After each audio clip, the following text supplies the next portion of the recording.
Welcome on in, Eagles fans, to episode 32 of the No Huddle Show, our Philadelphia Eagles podcast right here on NJ.com. I'm Joe Giglio, joined as always by Elliot Shore-Parks and Mark Eckel. They cover the Eagles for NJ Advanced Media, and we start counting down now the days and the weeks until the 2016 NFL Draft. Just about 4 weeks from when we do this podcast now, the Eagles will be in the first round, sitting at least right now with the number 8 overall pick. And we're going to start our coverage and our talk about the draft with the quarterback position, which the Eagles have said they're going to take a quarterback in this draft. They expect to, but everything's been just kind of ratcheted up the last week or so with all the rumors about which type of quarterback, early or mid-round or where they go. So let's get into it right now. Elliot, we'll start with you. You had the story and the piece on NJ.com on Monday. We're doing this podcast on a Tuesday, that the Eagles did fly out. There was a report that you wrote about. They flew out to California on Monday to work out Jared-Goff. And then last week there were those rumors about Carson Wentz. So there's a lot going on right now with the Eagles and quarterbacks, maybe more than we thought there would be.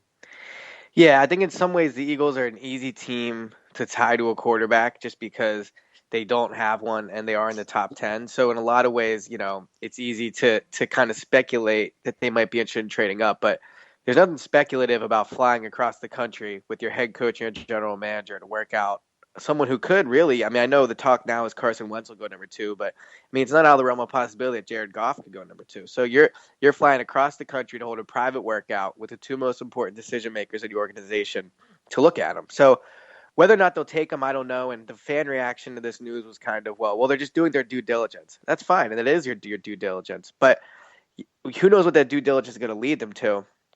And you don't even do the due diligence if you think you need a quarterback. I highly doubt the Packers or Patriots are going to be working out Jared-Goff. So I think it means something. Whether it means they'll take him for sure, I don't think that's the case. But I think it means they're open to taking him. And who knows if they went there and they worked him out and they fell in love with him, that certainly complicates things that we'll talk about. But yeah, it's gone from thinking there's no way they'll take a quarterback at number 8 to I wouldn't rule it out, certainly.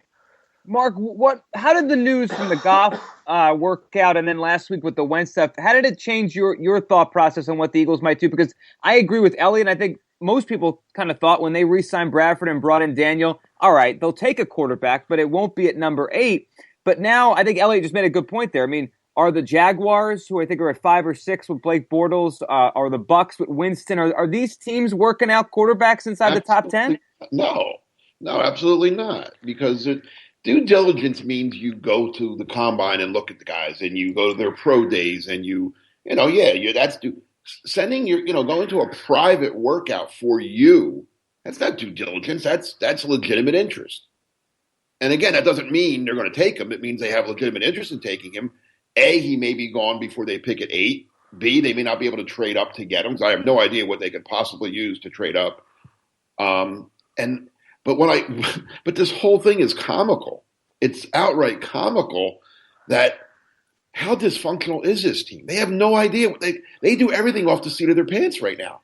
They re-signed Bradford, which, okay, that's fine. If they think Sam, maybe those last whatever many games he played at, those Hall of Fame games he played at the end of last year. So they, if they want to keep him, fine. That's their decision, and they did. They made a decision. We're giving him 2 years. Then they signed Case Daniel and make him the highest paid backup quarterback in the history of football. Even though he's thrown 1 touchdown pass in 6 years. Okay, we'll do that too. If that's your choice, that's your money. You think Case Daniel is a great backup and could step in because Bradford is going to get hurt eventually, so you do need a backup. Okay, now you want to draft another guy with the 8th pick or move up? What are they doing? What are they thinking? And I would make the argument that using that number 8 overall pick is actually the biggest asset that they have. That's way more than handing out money. That's just money. That doesn't matter. It's cap money. Well, but I guess, what do you think is more valuable? The cap money they gave Bradford or the number 8 overall pick? I would go number 8 overall pick. They don't draft top 10 very often. Bradford plus Daniel. I'm talking the money. Right, but I guess they're spending on quarterbacks this year is pretty high. Well, but I guess the point I'm making is if they draft a guy in the top 10, that's I might not stop laughing until Friday. That's their guy, though. If they take Jared-Goff, that's their guy. So, but see, none of these guys are ready to play this year. But see, to me that doesn't matter. Like everyone points to the like, all right, well, Aaron Rodgers sat for however many years. Tony Romo sat for however many years. Romo wasn't even drafted. Right, Romo wasn't even drafted, right? And Rodgers was, I think, like 22 or 24 or something like that. But 6 man. my point is the situation. First of all, every situation is different. But second of all, Brett Favre was 36 years old, I think, when they drafted Rodgers, and I don't know if he had one foot out the door, but it was certainly being talked about. And you got a guy way later. I mean, the Eagles, if they take a quarterback at 8, are essentially committing to that being their guy. Yeah, absolutely. And so then it's like, well, then why'd you re-sign Bradford? And what's he Exactly. doing? What do you accomplish for the That's next what I'm 2 years? saying. They're doing things like every day they decide something different. This team is incompetent. This is a organization that knows no idea what they're doing. Zero. Look at the coaching search. That was comical. And they wind up with a guy that nobody else wanted. Maybe not even Kansas City. Well, that guy now, Mark, you just mentioned the guy no one wanted. Well, that guy and Doug Peterson, it feels to me like he and the offensive coordinator Frank Reich and even DeFilippo, the quarterbacks coach, they have a lot of quarterbacks now, ex-quarterbacks. Yeah, all bad. It feels like they're backup quarterbacks. That's what they have, backup quarterbacks. Right, but it feels like those guys, whatever they were in the NFL, they're playing a pretty large role in this process now. I mean, like, I get the feeling, I know Howie Roseman's the guy that's making the pick here, ultimately, but Elliot, I get the feeling that if Peterson and Reich and DeFilippo and all the quarterbacks they have running around there they hired, if they say to Howie Roseman, look, Carson Wentz or Jared Goff or whatever, one of these quarterbacks could be a great player in the NFL, that might be enough to get Howie to say, okay, I'll go get him. Yeah, well, I mean, 2 things. One, we should note that they haven't actually drafted Jared Goff yet. So I mean, they didn't, they. But the other thing I'd say is, if I'm Howie, that's what they say to me. I'd say, well, why'd you say that to me about Bradford a month ago when I handed him that huge check? Why did I make Daniel the highest paid backup in history of football? Right, and so that's the thing. It's like if you're Bradford and you're out in Oklahoma and you're hanging out with all your money, and you see the news that they worked out Jared Goff. I mean, how do you feel? What's his reaction to that? Outside of, well, I have enough money, who cares? But from like a competitive standpoint, I mean, you can't be happy to hear that they're working out one of the top quarterbacks in the draft. I mean, why do you do it if you're sure he's the guy? You've said, Peterson has said, we want Bradford back. I watched the tape, and this is the guy I want. Howie Roseman said, we think Bradford has the skill set to really succeed in this offense. We're excited to have him back. So if you feel that way about him, why are you wasting your time on working out a quarterback? So the question would be, with that, how good are Goff and Wentz here? Goff's not well. I'm glad you went there because look, if one of those guys, and I don't know if either of them will be there at 8, and you mentioned what they would have to do to trade up, but I don't know what they'd have to do or how it would play out. But if they have the opportunity, whether it is to trade up or just sitting at 8, and one of those guys is sitting there, I think any team in the NFL, unless you have a great franchise quarterback, would be silly to pass up another great franchise quarterback. Are these guys that? No, they're not. I mean, I don't know. I know the media is, the people that in the media that do mock drafts and rate players are telling you how great these guys are. In my draft series, I talked to 3 guys who I trust beyond reproach on their, especially when it comes to quarterbacks. And I will add that all 3 of them they don't need quarterbacks. The 3 guys, because they have very good quarterbacks on their teams. So they're not looking for a quarterback. However, they don't like Goff a little bit. I mean, the small hands, the 13-23 record in college. I think he's Christian Ponder. I mean, we're talking about Doug Peterson thought Doug Peterson was a good quarterback too, He did. I hope he can evaluate those on the field better than that then. Well, he thought he was good. He never thought he was. He thought he was good when he played. We used to say, man, these guys. I mean, he would tell us all that, well, it was this. It was, no, you're not any good. You're Doug Peterson. But no, he thought. So I'm not trusting his value in quarterbacks. The bottom line is this team's is heading for disaster. It's just going to. Well, here's the thing I would say. So, I think a lot of among Eagles fans at least, a lot of the talk of trading up for a quarterback is kind of piggybacking off of last year when it was, move up for Mariota. If you can get the franchise guy, you do it. And there was, I mean, again, no situations are the same. Last year was completely different. First of all, Marcus Mariota is a way better quarterback prospect than any of these guys. Second of all, you had Chip Kelly as your head coach who had that tie to Mariota. So that was a difference as well. In this case, I think they're better off taking an offensive lineman or a cornerback in number 8.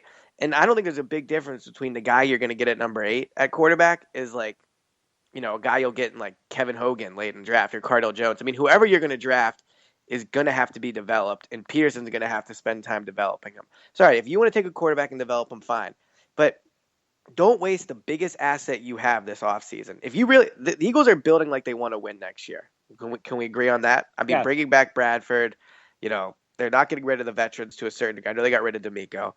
Murray was just to get rid of him. But regardless, I think the Eagles expect to compete next year. Now, we've talked about what, competing means, but I think they expect to compete. If you're going to expect to compete, you don't draft a quarterback with the first pick. You use that because even outside of if he's your guy or not, that's still an asset where you could help the team elsewhere. You could take Vernon Hargreaves and potentially have yourself a shutdown cornerback. You could take, Ronnie Stanley or Jack Conklin and have your tackle of the future and, at least with Conklin, someone who can play guard right now. So, yeah, I mean, I don't think taking a quarterback at number 8 makes sense, especially, I know, Joe, you're bigger on Carson Wentz than me and Eckler are, but I just don't think anybody's worth it. Like, if Mariota was in this draft and you had Sam and the Eagles, right, if either of those guys were in this draft, right, and the Eagles were in the exact same situation, new head coach, had re-signed Bradford, had Chase Daniel, I'd say, I don't care, just go up and get this guy. Because if you have the chance to do it, you get him. You get the franchise quarterback. And I don't care. You can cut Bradford and eat the dead money. I don't care. Or just let him play. But I don't think any of these guys, and I could be wrong, who knows? I don't think any of these guys are worth the damage it would do to A, on wasting that asset, and B, I mean, realistically, imagine how awkward that quarterback room is going to be. You have Sam Bradford, who is only, I think he's 26, 20, he's like 28 or something like that, right? He still thinks he has a bright NFL future ahead of him. You have Chase Daniel, who thinks he should start. And then you're going to have a rookie who in reality, who knows he's the guy. Right. So that's just a terrible situation. I mean, I would love it for writing standpoint, but realistically, that's not a situation you want for over a guy who you're not even sure, who is not the surefire prospect. Well, I think it's interesting because I like Wentz, and I just look at him, and I'll be fair, honest, I didn't watch much North Dakota State. I don't think anybody did, but I just look at him and I see a guy that I see tools there. But you brought up a good point that I wonder how much Howie Roseman has to think about this. I mean, he should, and I'm sure he is, but like, how much does it play into draft night? If Howie Roseman rates, and that whole room rates Carson Wentz or Jared Goff as he's just above all the other prospects at number 8. He's the best player on the board compared to, what it would do to the quarterback room, what it might do to the team, and what the direction is next year. I mean, Mark, for you, how much does that play into it, what it would do to the locker room, even if they say, you know what, this is the best prospect right now, and the quarterbacks on our roster, they're far from proven franchise quarterbacks. It's not like you're drafting a guy at 8 to sit behind Tom Brady. I mean, there's a chance that guy would play soon. Yeah, well, all right. If I'm sitting at 8, and because I'm not moving up, I'm sitting at 8, and Wentz and or Goff, or the one that my scouts happen to think is better than both of them is Paxton Lynch. That's the guy. Yeah, I like Lynch too. So that's another topic altogether. But if my board and my scouts and everybody has whoever as the best player on the board at number 8, I take him. I've always been about taking the best player on the board because that's how you get in trouble when you don't. When you reach for a need, let's look back. Danny Watkins. The Eagles needed a guard. They had to have an offensive lineman. And they took Danny Watkins, and we saw, then they still needed one. So I mean, see, I would disagree with that. I mean, I agree with this. Again, it depends on if it's close. I mean, if you have, let's just use Wentz as an example. If Wentz is your highest rated guy, but he's only slightly ahead of Hargreaves, then I think I got to go Hargreaves because it fills a bigger immediate need. But if he's clearly above, Howie's on the record as saying he thinks there's only 10 good players in the draft or something, right? Yeah, which is crazy too. But I guess there's still going to be 2 of them, or at least 3 there if there's 10 good players. Well, in his mind, what if the 3 are all quarterbacks? Well, but I guess what I'm saying is, I think there's a difference between taking the best available player, like if I have the best guards in the league and the player that's there at number 8's a guard, and he's your best player, then fine, take him. I agree with that philosophy. But I just think there's a difference. Like, there's just a big difference between taking a quarterback and taking any other position in the first round, or really, and especially in the top 10. Like if you take that quarterback in the top 10, that's your guy. You're committing to him no matter what. But my point is, if you take Hargraves, he can, slowly commit or whatever. And it is the same type of pressure, but it's just different. I mean, you're labeling somebody a franchise. You're labeling him as a potential franchise quarterback. So in that way, what I'm saying to Joe's question is, if I get to number 8 and Goff is the best player on my board by a considerable margin, I don't care. I'm not taking him because, and I don't think Bradford's the answer. But if you're going to commit to Bradford, and but you might live to regret that, Elliot. You might, but you made that decision when you signed Bradford. In my opinion, you made that decision. You only gave him 2 years. But all right. So let's say Bradford's really good for 2 years, right? Which in theory the Eagles think he's going to be. Right. If you give him that money, you think he's going to be good, right? So let's say Bradford's good for the next 2 years. Well, then what do you do at the end of 2 years? You just let him walk. Well, then what was the point of then what did you accomplish for 2 years? That's a different argument. I would never have re-signed Bradford. Right, but this is the reality they're in right now. That's my point. They don't know what they're doing. If I'm not a general manager of the league. I'm not, but put me in that spot. My plan would have been, before we re-sign Bradford, do we want one of these quarterbacks? Let's decide right now. Well, they had to make that decision. I mean, they had to. In theory, Bradford would be signed by now. You don't make your first pick in the draft based off what he does at the stupid combine or these dumbass pro days or any of this other nonsense. You do it off what he did for 3 years of playing college football. Right. So maybe they've already made their evaluations. No, before they re-sign Bradford, listen, guys, let's go. Do we re-sign? Do we want any of these guys? No, none of them are good enough. Okay, then we're re-signing Sam and move on. Or maybe they didn't know if they had the ability, even moving from 13 to 8, to even be in the conversation for these quarterbacks. So they were just trying to hedge themselves, and that's why Bradford's here. I mean, that could be a possibility too.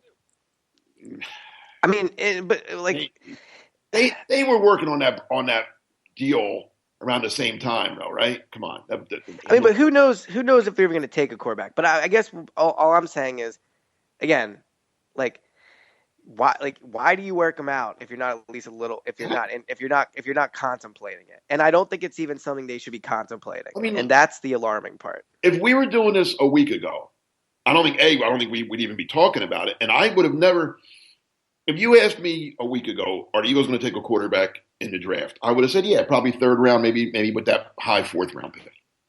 Right? Right. I think that's kind of what we all thought. Yep. And I kind of still want to think that, but this whole flying out to, and like I said, this isn't due diligence. This is legitimate. Well, and this is the other thing. Everyone wants to compare it to different situations, and you can run through them all. Like, people say, well, the Redskins took Kirk Cousins when they took RG3. Kirk Cousins was a late round pick, and RG3 was on his rookie deal. So that's fine. You get somebody to compete with RG3. I already discussed the Aaron Rodgers, Brett Favre thing. Another thing someone pointed out to me yesterday was the San Diego Chargers had Drew Brees, and then they drafted Phillip Rivers. Well, Drew Brees was on his rookie deal, and he ended up leaving the next year. So really, it's another example of Brees was hurt. Yeah, Brees left. Right, that's right. But and on that one, he was 2-9 as a starter the year before they draft the whole Eli Rivers trade, and then he part of the reason he won the job was because Rivers held out for more money in camp. And exactly. He held the job, and he went 11-4, and they went to the playoffs, and they were like, "Oh, well, I guess he's playing now." In every situation you point to, except for the RG3 one, which is different, the guy when you draft a guy that high, he's taking over the job. That's just a fact. That's what's going to happen. So if they take a quarterback in the top 10, Bradford's gone. That, or it's a complete waste of a pick, and you're going to end up trading this rookie in 2 years for a third-round pick or something like that. So if they take a quarterback in the top 10, I don't want to hear anybody saying, oh, well, blah, blah, blah. No. If they take someone in the top 10, that's the quarterback. That's their guy. So, and that's fine. If that's what they want to do, fine, do it. But then don't act like signing Bradford was not a mistake, because you're not accomplishing anything with him at quarterback. You might as well just have Chase Daniel start. I guess the only way to wash their hands of this would be, And again, we're not just because they have interest doesn't mean they're going to get them either. Right. It's just all I'll hypothetical. preface that, but let's just say it does play out, and then at number 8 they take Goff or Wentz, whichever one, or Lynch for that matter. Who knows? And Bradford has a decent year this year. Not great, but a good year. Could they trade him then? And Maybe get a first round pick next year, and then you have Goff as your guy or Wentz as your guy, and you get a first round pick. Now you have 2, and now you go into next year's draft with 2 first round picks. It could. I mean, they certainly could. I mean, the funny part is we all agreed a few minutes ago that we thought the process would be, and they've said it. I mean, Peterson said it. They're going to take a quarterback in this draft. It's just none of us really thought after the Bradford thing that it would be a first-round pick. But like the Seahawks example you mentioned there, Elliot, and everyone uses that one because they traded for Charlie Whitehurst, they signed Matt Flynn, and then they drafted Russell Wilson in the 3rd round, and they went to camp and let the chips fall the way they were gonna, and Russell Wilson ended up winning the job because he was the best one, and they've been good ever since. It's funny because that seems to be what the Eagles kind of want to do here, except the whole thing feels like it changes if it's the 8th pick. Like if they take Cardell Jones or Dak Prescott in the 3rd round, and they do the same thing that the Seahawks did, everyone's going to be like, yeah, that's a really smart idea, but they do it in the 1st round, everyone's going to just freak out.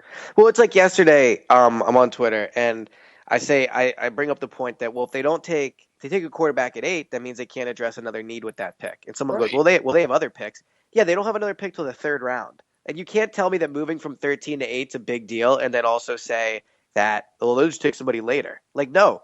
8, that's the biggest asset you have. You need whoever you take at 8 has to contribute next year. It's like Eckel said yesterday. So the guy you're going to pick at 8 is going to be inactive all 16 games next year, or unless maybe at most a backup. Because even if Bradford gets hurt next year, but if Bradford gets hurt, Daniel's the starter. I don't think there's much disputing that, right? I mean, he's the only one that knows his offense. But I mean that's my point. And look, if he turns into a franchise guy, then we'll all be wrong, and that's fine. But I still think then you made a mistake signing Bradford, in my opinion. Yes, that's the mistake. But at the end of the day, I'll say this. At the end of the day, if they take Jared Goff and he turns into Aaron Rodgers, then we're never going to be just – it's like your Seahawks example you just brought up, right? They end up with Russell Wilson, and so I don't think anybody ever says – no one still brings up the Matt Flynn contract. Like, yeah, it was a mistake at the time and whatever. If this guy turns out to be really good, fine. But you better be right. That's my point. Like, you better be right. With Russell Wilson, there was wiggle room. You could have been wrong. If you take a quarterback in the top 10, you absolutely have to be right. You're allowed to be wrong in the 3rd round. You can't be wrong at number 8. Yep. That's the difference. And the other difference is, okay, even if Goff or Wentz, whoever they get, if they get him at 8, and he turns into being a great player, good for them, good pick, great move. But I'll still always say, then why'd you re-sign Bradford? Yeah, and I think it's fair, because if you really planned on this or you thought it, then it doesn't make any sense. I mean, do you think there is an aspect that they're just trying to give themselves as many options as possible heading into the draft? What I mean by that is, if they're sitting there, they want to know what the guy is instead of just crossing him off the board because he's a quarterback. I mean, it's weird because a lot of teams I don't think act like that, but that part of it feels like they're just trying to make sure they have all their options in front of them here. Like if they get to 8 and they look at Goff and they're like, wow, we really liked him and he's really good. It gives them the opportunity to at least know what they're passing up or choosing. But the point I would make is, so I bought a car 3 weeks ago, right? Like, I'm not car shopping anymore. Like if someone gave me $20,000 today, I wouldn't be like, let me go see if maybe buying another car is my best option. You know what I mean? Like, you already have your guys. So like, you have your dude, why are you even entertaining the option? Like, I see your point, Joe. Like, all right, well, let's go see what Jared Goff's all about. Like, we'll let Doug Peterson do something, right? Like, I get all that. But I'm just saying, like, why are you even entertaining it? Because you shouldn't do it. So you're not sold on Bradford. Right, exactly. But then why? The point is, that's my point. Well, it all goes back to that. Elliot, you shouldn't have bought the car. Yeah, but I already got the car. So it's like, you know what I mean? So maybe it's going to break down in week 7, but until then, I'm at least pretend like it's a car I like. You know what I mean? Like, but I'm saying, you shouldn't give Bradford $22 million. It's like I said yesterday. If you didn't think Bradford, if you think Bradford's a guy, you don't work out Goff. If you don't think Bradford's a guy, you shouldn't have re-signed him, because you don't re-sign mediocre quarterbacks. Like, it's not worth it. You're better off bottoming out. So, again, that's the mistake. Right. I think we've all gotten there from different roads, but we've all landed in the same spot. The mistake, if they're looking for a quarterback, the mistake was re-signing Bradford, right? Agreed. Yes. All right. Let me ask you guys this: like, if you guys are there, I think April 28th is the first round of the draft. So let's just pretend for a second. I'm not sure where you guys are going to be covering it actually at the draft. NovaCare. We'll be at the NovaCare. So you're all right. Perfect. So you're at NovaCare on the 28th, and the pick comes down, and they're at 8, and somehow either Goff or Wentz falls to them. Let's just use Goff because they just worked him out, and they draft him. What do you think the first time that Howie comes trotting out afterwards, or you get the opportunity to ask him a question? I mean, what do you think the company line is after what we just heard? He'll say this. I know exactly what he'll say. He'll say, he was the best player on our board. We always said we were open to taking the best player. You could never have too many quarterbacks. All the good teams in the past have had multiple quarterbacks. Bradford's our guy. We'll let this guy develop, which gives us a good opportunity, to just increase the position, blah, blah. And then someone will say, is Bradford the starter? And he'll say yes. And then that'll be it. That'll be exactly what they'll say. Then the follow-up is, so you're okay with the 8th pick in the draft being your third string quarterback for? That's my question, Doug. You're okay with the eighth best player that anybody you could have had. You're okay going through the entire year with him probably not taking, unless something bad happens, him not taking a snap all season. You're okay with that? How do you guys think it would go over in the locker room? We talked about the quarterback room a few minutes ago, which would not well. Yeah, I mean the quarterback room would be awkward because you have 3 guys. You have a starter, you have a guy who wants to be a starter, and you have a guy that everyone would assume and know is the future starter. So that would be awkward. But what about the other guys? I mean, they've all seemingly kind of jumped on board with Bradford's the guy, and we're going to try to win next year. How do you think that'd be, Elliot? I mean, look, like whatever I think of Bradford is what I think. But I'll tell you right now, when I talk to players that I'm close on the team, they absolutely love Bradford. And I mean, look, like, I don't know how many of our listeners follow Jordan Matthews on Snapchat, but him and Zach Ertz just spent the last week out in Oklahoma living at Bradford's house, working out with him, going golfing, like doing all these things. Like, Bradford's close with the key members of this offense. So if the rookie comes in, like, I mean, if you're Jordan Matthews and Zach Ertz, what do you think? Are you looking at Bradford as now he has 1 foot out the door? Are you siding with Bradford and making it like awkward around the rookie? Like, I mean, like, how do you handle that? And so I think in that way it sends confusing messages. Like, how can you be a leader if you're Bradford? Like, how are you going to have those famous shower meetings and do all this talking and whatnot, knowing your replacement's standing like 2 feet away, right? I mean, it undermines Bradford if you take this guy. Well, comparing it to the Favre-Rodgers thing, which isn't even a good comparison because Favre's it's not, right? But they drafted a young quarterback while they still had their Hall of Fame in place. Bradford, I mean, at 24, though, you can't even put Brett Favre and Sam Bradford in the same sentence. But the Packer players and Favre in particular were upset with the Rodgers pick because the Packers, like I think it was 24-20. Packers were a good team. They were a playoff team when they made that pick. Obviously, that's why they were picking so low. They wanted, like, give us that guy to get us, whatever their biggest need was that year, a wide receiver or a defensive back, whatever it was number one. Oh my God, we're passing we're taking a quarterback. He ain't going to help us we need to take that next step to win the Super Bowl. And they're taking a backup quarterback. Like the players, I know that for a fact. The Green Bay Packer players kind of rolled their eyes and were not. And Brett, and if you remember the history of Favre and Rodgers, like Favre never helped Rodgers. Not like he learned by watching Favre and being in a meeting, but he never. So I mean, there was animosity there right from day one. And if I'm Bradford, I wouldn't help. Well, if I'm Goff, I don't want Bradford help. That's a good point.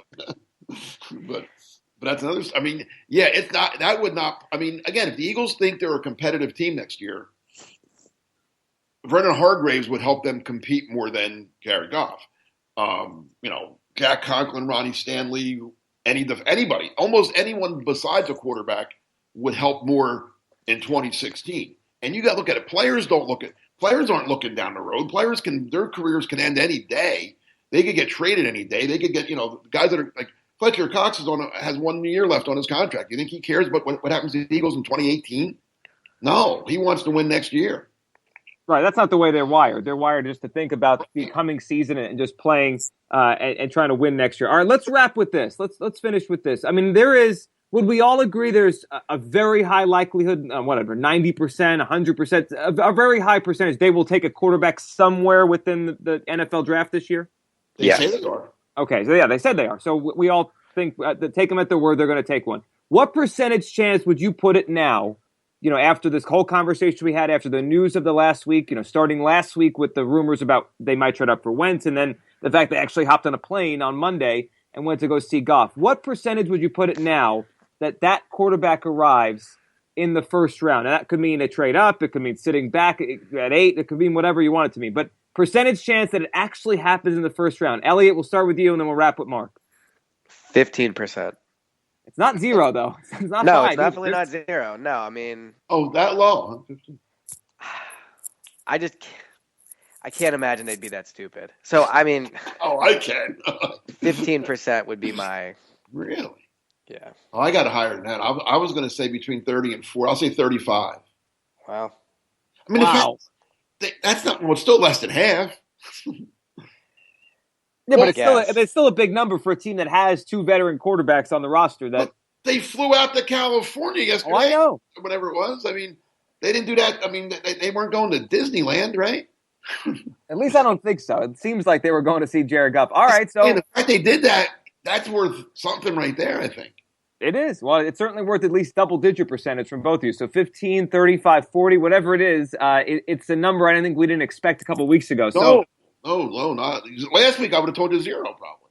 Yeah, that's what it felt like. 0 or very, very slim chance. And now it feels like that has changed. So we'll talk more about this as the weeks go on. I'm sure there'll be more, rumors and just different aspects of this thing as we get closer to the NFL draft. We'll start breaking down the different aspects of the number 8 pick, the whole draft, offense, defense. We'll do that over the next few episodes. Just about 4 weeks away from the first round on April 28th. So we'll be here every week until then. Making sure we cover this draft and what the Eagles might do. Elliot, as always, thanks for doing this. Yep, talk to you guys soon. Thanks, Mark. Thank you, Joe. And thanks to all of you for listening to episode 32 of The No Huddle Show. Make sure to follow the show on Twitter at The No Huddle Show. Send us questions, feedback on the episodes, and you can, of course, subscribe on iTunes, Stitcher, SoundCloud, however you want to listen. You can listen to The No Huddle Show. We'll be back next week talking Eagles draft.